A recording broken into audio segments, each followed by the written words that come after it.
کیا آپ نے کبھی سوچا ہے کہ حج کیوں کرا جاتا ہے؟ حج کرنے کے پیچھے کیا مقصد ہوتا ہے؟ سب سے پہلے اس دنیا میں کس نے حج کیا ہوگا اور حج کرنے کا کارواں کس سے شروع ہوا ہوگا؟ تو چلیے جانتے ہیں اس ویڈیو میں۔ السلام علیکم مائی پیاری YouTube family, welcome back to my YouTube channel میں Faza. I hope you all doing great, الحمدللہ I am also good. So let's get started our today's vlog. اور یہاں میں جو ہے نا ماشاءاللہ سے الحمدللہ میں نے روزہ رکھا تھا، جو کہ میں اس کو روزہ کھول رہی تھی، اور اس کے بعد جو ہے آج الحمدللہ جو ہے حج ہوا ہے۔ اتنا بڑا اتنا زیادہ مبارک دن ہے آج کا، اتنا زیادہ مغفرت والا دن ہے۔ اللہ تعالیٰ ہم سب کے گناہوں کو معاف کرے، اللہ تعالیٰ ہم سب کی بخشش کرے۔ بس یہی دعا کرنی چاہیے کہ اللہ تعالیٰ ہمیں بھی کبھی اپنے در پر بلائے، اللہ تعالیٰ ہمیں بھی حاضری کا موقع دے۔ اللہ تعالیٰ جب تک ہم نہیں جا سکتے، جب تک وہاں کا بلاوا نہیں آ سکتا، تو ہمیشہ اپنے اندر یہ خواہش جگائیں کہ اللہ تعالیٰ ہمیں اپنے در پر ایک بار ضرور بلائے، حج ضرور کرائیں ہم۔ تو ہم حج کریں، لیکن ہمیں سب سے پہلے یہ جاننا ضروری ہے کہ ہم حج کرتے کیوں ہیں، اس کے پیچھے کیا راز ہے، اور سب سے پہلے اس دنیا میں حج کس نے کرا ہوگا جس سے یہ کارواں آج تک چلتا آ رہا ہے، اور ہمارے مسلمان میں اس کو اتنی زیادہ اہمیت دی گئی ہے، اس کو فرض قرار کیا گیا ہے۔ جو صاحب حیثیت ہوتے ہیں وہ لوگ، ان لوگوں کو حج ضرور کرنا چاہیے، ضرور ان کے اندر یہ نیت اور یہ کوشش ہونی چاہیے کہ وہ حج کریں اپنی زندگی میں۔ آپ لوگوں کو ایک چھوٹی سی سٹوری سناتی ہوں۔ تو چلیے جانتے ہیں حضرت ابراہیم علیہ السلام کے بارے میں۔ حضرت ابراہیم علیہ السلام جو تھے وہ اللہ تعالیٰ کے نبی تھے، جنہوں نے اپنی زندگی میں بہت سارے امتحان دیے تھے، بہت سارے ان سے امتحان لیے گئے تھے، اور وہ ہر ایک امتحان میں کھرے اترے تھے، یعنی کہ ان کے اوپر بہت زیادہ مشکلیں آئی تھیں، لیکن انہوں نے ہر مشکل کا سامنا کیا تھا، کیونکہ ان کا توکل اللہ تعالیٰ پر بہت زیادہ اسٹرانگ۔ کیا آپ لوگ یہ جانتے ہیں کہ پہلے زمانے کے لوگ جو تھے بتوں کی پوجا کیا کرتے تھے، لیکن حضرت ابراہیم علیہ السلام کو ایک ایسی وحی آئی کہ جس سے کہ وہ اس چیز کے خلاف چلے گئے، یہاں تک کہ وہ اپنے والد کے بھی خلاف چلے گئے۔ وہ اپنے والد سے ہمیشہ کہتے تھے کہ آپ ان لوگوں کو کیوں پوجا کرتے ہیں، یہ لوگ آپ کی کیا خیال رکھ سکتے ہیں، یہ تو خود اپنے محتاج ہیں، یہ ہم جب تک انہیں کچھ نہیں کر سکتے، کیا یہ آپ کو کھلا سکتے ہیں، کیا یہ آپ کو بچا سکتے ہیں، یہ تو اپنی جان بھی نہیں بچا سکتے۔ تو وہ اس چیز کے بہت زیادہ خلاف تھے۔ انہوں نے بہت سی ایسی چیزیں کریں جس سے کہ لوگوں پہ سے اس چیز کا بلیو اٹھ جائے کہ بتوں کو پوجنا اچھی بات نہیں ہوتی، کیونکہ یہ تو انسان کے بنائے ہوئے ہوتے ہیں، اس لیے ان سے ہم کیسے مانگ سکتے ہیں جبکہ وہ خود ہمارے محتاج ہوتے ہیں۔ ایک دن جب عید کا جشن سب لوگ منا رہے تھے تو انہوں نے کیا کرا، سارے بتوں کو توڑ دیا، اور ان سے تلواروں سے ان کو توڑ دیا، اور ان سے کہنے لگے کہ بتاؤ کیا میں تمہیں ماروں گا، کیا تم اپنے آپ کو جان بچا سکتے ہو، اگر بچا سکتے ہو، بھاگ سکتے ہو تو بھاگو۔ وہ نہیں ہلے، وہ نہیں بھاگے، کیونکہ بت تھے، وہ نہیں جا سکتے تھے۔ تو ان کے والد یہ چیز انہیں دیکھ کر ان سے بہت زیادہ ناراض ہوا کرتے تھے، ان سے غصہ ہوا کرتے تھے، اور ان کی یہ چیز ان کو کسی کو بھی پسند نہیں آتی تھی، وہاں کے جو کنبے کے لوگ تھے۔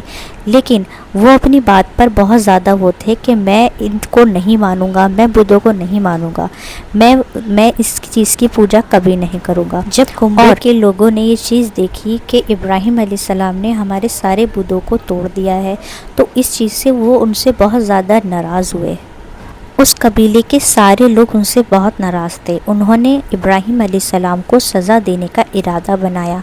دنیا بھر سے انہوں نے ساری لکڑیاں اکٹھی کری اور اس میں آگ لگا کر ابراہیم علیہ السلام کو باندھ کر اس میں ڈال دیا۔ اس وقت ابراہیم علیہ السلام نے یہ دعا پڑھی، حسبنا اللہ و نعم الوکیل۔ اس کا مطلب ہے کہ میرے لیے اللہ کافی ہے۔ آپ اکثر دیکھتے ہیں جب آپ کسی پریشانی میں پھنس جائیں اور آپ کو ایسا لگے کہ آپ اس پریشانی سے نہیں نکل سکتے، تو آپ کو یہ دعا پڑھنی چاہیے۔ جب یہ ایک میسج ہمیں دیا گیا ہے کہ وہ کتنی زیادہ پریشانی میں تھے، جب انہوں نے یہ دعا پڑھی تو جو ہے نا اللہ تعالیٰ کی طرف سے ایک حکم آیا، اور وہ آگ ان کے لیے ٹھنڈی ہو گئی، یعنی کہ آگ کو اللہ تعالیٰ نے حکم دیا، وہ آگ بھی تو اللہ تعالیٰ کی بنائی ہوئی تھی، تو وہ آگ ان کے لیے ٹھنڈی ہو گئی، اور ان کا بال بھی باقا نہیں کر سکی، اور ابراہیم علیہ السلام بالکل صحیح جو ہے آگ سے باہر نکلے، اور ان کے کپڑے تک نہیں جلے۔ وہاں کے لوگ یہ دیکھ کر بہت زیادہ حیرت میں ہو گئے کہ یہ کیا ہوا، یہ کیسے ہو گیا، ہم نے انہیں جلایا اور ان کو کچھ بھی ان کا نقصان نہیں ہویا، کیونکہ اللہ تعالیٰ نے حکم کر دیا تھا آگ کو بھی کہ اے آگ تو ٹھنڈی ہو جا، تو وہ ٹھنڈی ہو گئی۔ تو اس سے ہمیں یہ میسج ملتا ہے کہ کوئی بھی پریشانی، کوئی بھی تکلیف میں جب ہم ہوتے ہیں تو اللہ تعالیٰ پر اتنا اسٹرانگ بلیو ہونا چاہیے کہ اللہ تعالیٰ ہمیں اس سے نکال دے گا۔ یہ تو ہوئی حضرت ابراہیم علیہ السلام کی عمر 86 ہو چکی تھی۔ ان کی پہلی بیوی سے ان سے کوئی اولاد نہیں ہو سکی تھی، اس لیے ان کی پہلی بیوی سارہ علیہ السلام نے ان کی شادی ہاجرہ علیہ السلام سے کرا دی تھی۔ اس کے بعد ان کے ایک اولاد ہوئی جس کا نام تھا اسماعیل علیہ السلام۔ پھر ابراہیم علیہ السلام کو اللہ تعالیٰ کا ایک حکم ہوا کہ وہ اپنے بیٹے اسماعیل علیہ السلام کو اور بیوی ہاجرہ علیہ السلام کو لے کر مکہ روانہ ہو۔ وہ وہاں گئے۔ اس وقت مکہ بالکل ایک ویرانہ تھا، وہاں پر کوئی بھی نہیں تھا، کوئی ایک انسان نہیں تھا، وہاں پر ایک بنجر زمین تھی۔ وہ وہاں گئے اور وہاں وہ اپنی بیوی اور بچے کو چھوڑ کر جانے لگے۔ ان کی بیوی ہاجرہ علیہ السلام نے پوچھا، آپ ہمیں یہاں چھوڑ کر کیوں جا رہے ہیں؟ یہاں تو کچھ بھی نہیں ہے، یہاں تو انسان کا کوئی نام ہی نہیں ہے، آپ ہمیں یہاں چھوڑ کر کیوں جا رہے ہیں؟ انہوں نے کچھ جواب نہیں دیا۔ انہوں نے دوبارہ پوچھا لیکن انہوں نے کچھ جواب نہیں دیا۔ پھر جب انہوں نے پوچھا کیا یہ اللہ تعالیٰ کا حکم ہے؟ تو انہوں نے کہا ہاں۔ تو انہوں نے کہا اگر یہ اللہ تعالیٰ کا حکم ہے تو اس میں اللہ تعالیٰ ہمیں اپنے خیر میں ہی رکھے گا۔ ایسا کہہ کر ابراہیم علیہ السلام اپنے بچے کو اور اپنی بیوی کو چھوڑ کر چلے گئے۔ خوراک اور پانی چند دن میں ہی ختم ہو گیا تھا اور ان کے پاس کچھ کھانے اور پینے کے لیے کچھ نہیں تھا، اور آس پاس بھی کچھ ایسا نہیں تھا، بنجر زمین تھی، کچھ نہیں مل سکتا تھا۔ اب بچہ بھی رونے لگا اور وہ کچھ مانگنے لگا، تو ہاجرہ علیہ السلام بچے کو تو روتا ہوا نہیں دیکھ سکتی تھیں، تو وہ ہاجرہ علیہ السلام بچے کو اس طرح بھوکا ہوا روتے ہوئے نہیں دیکھ سکتی تھیں، اس لیے انہوں نے بچے کو وہیں چھوڑا اور پاس کی پہاڑی صفا کی طرف وہ دوڑی۔ شاید کسی طرف پانی یا خوراک نظر آ جائے، لیکن کوئی انسان وہاں پر نہیں تھا، نہ ہی کوئی پانی یا کوئی ایسا ذریعہ تھا جس سے کہ وہ اپنے بچے کو خوراک دے سکیں۔ ان کو امید تھی شاید کوئی انسان نظر آ جائے، لیکن کوئی انہیں نظر نہیں آیا۔ پھر وہ مروہ کی طرف دوڑی، اسی طریقے سے انہیں کوئی نظر نہیں آیا۔ انہوں نے 7 چکر اسی طریقے سے لگا دیے کہ شاید کچھ مل جائے، کچھ انہیں نظر آ جائے، لیکن نظر نہیں آیا۔ اللہ تعالیٰ کو ان کی یہ ادا اتنی زیادہ پسند آئی کہ جس طریقے سے انہوں نے یہ 7 چکر صفا اور مروہ کے لگائے تھے، تو اللہ تعالیٰ نے اس چیز کو حج قرار کر دیا گیا ہے۔ آپ لوگ دیکھتے ہیں کہ حاجی صفا سے مروہ کی طرف 7 چکر لگاتے ہیں اور پھر جو ہے ان کا حج مکمل ہوتا ہے، اس کے بعد قربانی کرتے ہیں۔ تو حج کرنے کے لیے جو ہے نا جو 7 چکر لگاتے ہیں وہ اس طریقے سے جو ہے ہم سب پہ اس طریقے سے فرض ہوئے، کیونکہ سب سے پہلے ہاجرہ علیہ السلام نے اس طریقے سے 7 چکر لگائے تھے، اور اللہ تعالیٰ کو یہ ادا اتنی زیادہ پسند آئی تھی کہ یہ سب پر قرار کر دیا گیا تھا کہ صفا اور مروہ کے 7 چکر اس طریقے سے لگائے جائیں گے، اور دنیا کے سبھی لوگوں پر یہ چیز فرض کر دی گئی تھی۔